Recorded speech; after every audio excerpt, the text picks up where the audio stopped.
اعوذ باللہ من الشیطان الرجیم، بسم اللہ الرحمن الرحیم۔ اور کبھی کبھار آپ کو شاید زندگی میں ہو سکتا ہے یا اکثر ہی اس بات کا احساس ہوتا ہو کہ قدرت کا ایک بہت بڑا تحفہ انسان کو جو دیا ہے اللہ تعالیٰ نے، وہ شاید خاموشی بھی ہے۔ دن بھر بول بول کے بات کر کر کے جب آپ تھک جاتے ہیں، خاموش ہو جاتے ہیں، تمام دن ہنگاموں کی نظر، پھر رات جو ہے وہ خاموشی کا جلوہ ہوتی ہے۔ ذرا آپ نظر دوڑائیں، یہ بڑے بڑے جو پہاڑ آپ کو نظر آتے ہیں، ان کے سلسلے، ان کی ہیبت اور خاموشی میں، ان کے سناٹے میں ہزاروں سال سے کتنی داستانیں ہیں لیکن خاموش ہیں۔ ان کے پتھروں کو آپ دیکھیں، ان میں خزانے چھپے ہیں، سب خاموش ہیں۔ کبھی ہوا وہاں چلتی ہے پہاڑوں کے ان سلسلوں کے درمیان، تو اس انداز میں گویا سناٹے میں وہ چیخ رہی ہے۔ پانی کی چند بوندیں وہاں ٹپکتی ہیں، یا آپ آہستہ سے سرگوشی کرتے ہیں جا کے، یا عام زندگی میں نہیں، اپنے گھروں میں، محلوں میں، بازاروں میں نہیں، وہاں پہاڑوں میں جہاں کی میں بات کر رہا ہوں، تو وہاں وہ گونج پیدا ہوتی ہے کہ آپ کو پھر فطرت کی خاموشی کا اندازہ ہوتا ہے۔ شاید اسی لیے جو اہل نظر ہیں وہ پہاڑوں کا رخ کرتے ہیں کہ وہاں وہ فطرت کے قریب ہونا چاہتے ہیں، اور فطرت بالعموم خاموش رہنا پسند کرتی ہے۔ ہماری زندگی بھی ایک راز ہے،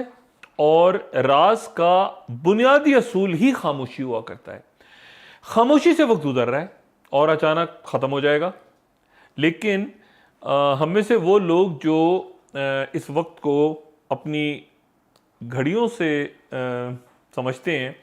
یہ گھڑیاں چلتی رہیں گی لیکن ہمارا وقت ختم ہو جائے گا۔ کبھی غور کریں کہ خاموش پراسرار سمندر، آسمانوں پہ یہ جو کروڑوں ستارے آپ کو نظر آتے ہیں، بڑے بڑے صحرا وسیع و عریض،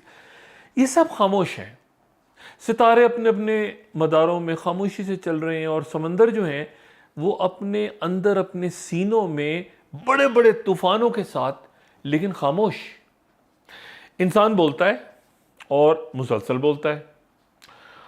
کچھ تو وہ ہیں ہم میں سے جن کے لیے کچھ نہ کچھ کہنا لازم ہے، کیونکہ یہ ان کے پیشے کا تقاضا ہوتا ہے۔ جیسے کہ میں ٹی وی پہ اپنا پروگرام کرتا ہوں،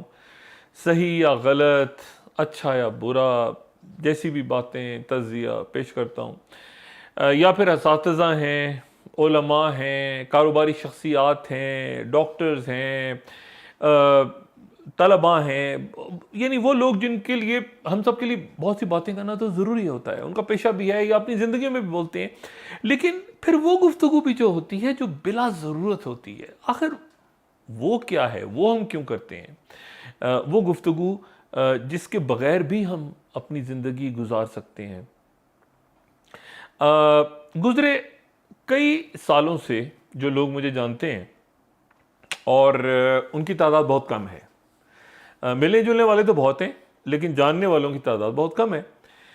ان میں سے اکثر مجھے یہ مشورہ دیتے رہتے ہیں کہ مجھے مختلف محفلوں میں جانا چاہیے جہاں پہ میں نہیں جاتا، مجھے اپنا حلقہ احباب بہت وسیع کر لینا چاہیے جو کہ میں نہیں کرتا، اور ان کو یقین ہے کہ میں چونکہ تنہائی کو زیادہ پسند کرتا ہوں، زیادہ پارٹیز میں، زیادہ محفلوں میں شرکت سے میں معذرت کر لیتا ہوں۔ بڑے عہدوں پہ بیٹھے ہوئے جو لوگ ہیں یا بڑی کاروباری شخصیات ہیں، ان سے میرے تعلقات بہت اچھے نہیں رہتے، مجھے کوئی پی آر بنانے کا شوق نہیں ہے اپنی، اس لیے میرے جو لوگ میرے قریب ہیں، میری ٹیم میں ہوتے ہیں یا میرے ساتھ کام کرتے ہیں، وہ اکثر مجھے کہتے ہیں کہ یہی وجہ ہے شاید کہ جب میں کسی مشکل کا شکار ہو جاتا ہوں تو خود کو اکیلا پاتا ہوں، اور وہ اپنی اس رائے میں بالکل دیانتدار ہیں۔ اور عموماً نہیں بلکہ اکثر ہی شاید ایسا ہوتا ہے کہ میں اکیلا رہ جاتا ہوں، لیکن پھر وہ یہ بھی جانتے ہیں کہ میں کوئی آدم بیزار، کوئی بہت ہی معاشرے سے کٹا ہوا، کوئی راہبانہ زندگی کا خواہش مند یا فرار نہیں چاہتا سوسائٹی سے۔ بس یہ مجھے بات سمجھ نہیں آتی کہ بہت سے لوگوں کے درمیان بیٹھ کے بے مقصد گفتگو سے مجھے حاصل کیا ہوگا، یا پھر یہ کہ انہیں کیا حاصل ہوتا ہے۔ اس وقت میں کوئی کتاب پڑھ لوں، کوئی فلم دیکھ لوں، کوئی ڈرامہ کبھی دیکھ لیتا ہوں، کوئی موسیقی،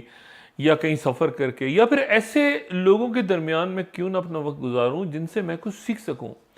زندگی میں ایک بڑی عادت ایسی ہے یہ میری، جو میں نے اپنی تبدیل کی ہے، خاص طور پہ میڈیا میں آنے کے بعد، جہاں تصور یہ ہوتا ہے کہ آپ ہر جگہ ہر وقت نظر آئیں اور لوگ آپ کے آگے پیچھے گھوم رہے ہوں شاید بڑے، لیکن اور شاید پھر لوگ کرتے بھی ہیں، دوست احباب ہیں اس طرح، ان کا خیال ہے کہ اس طرح اہمیت بڑھتی ہے، لیکن میں اپنے ٹی وی شوز سے ہٹ کے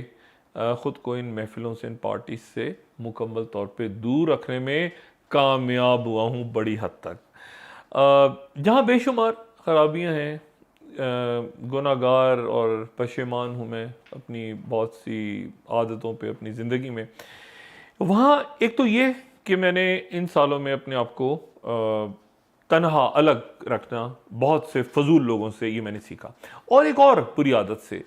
میں بہت حد تک چھٹکارا پانے میں گزرے چند سالوں میں کامیاب ہو گیا، اور مکمل چھٹکارا تو نہیں، لیکن میں کہوں گا کہ بڑی حد تک ایک عادت میں نے جبر کر کے بہت زور لگا کے اپنے اندر سے ختم کی، اور وہ ہے غصہ۔ کم یا زیادہ مجھے غصہ بہت آتا تھا، انسانی فطرت ہے، کبھی کم آتا تھا، کبھی زیادہ آتا تھا، بہت زیادہ تو خیر کبھی بھی نہیں آیا، لیکن یہ ہے کہ اب میں نے بڑی حد تک اپنے غصے پہ قابو پا لیا ہے اپنی زندگی میں، اور کیونکہ مجھے احساس ہونے لگا ہے،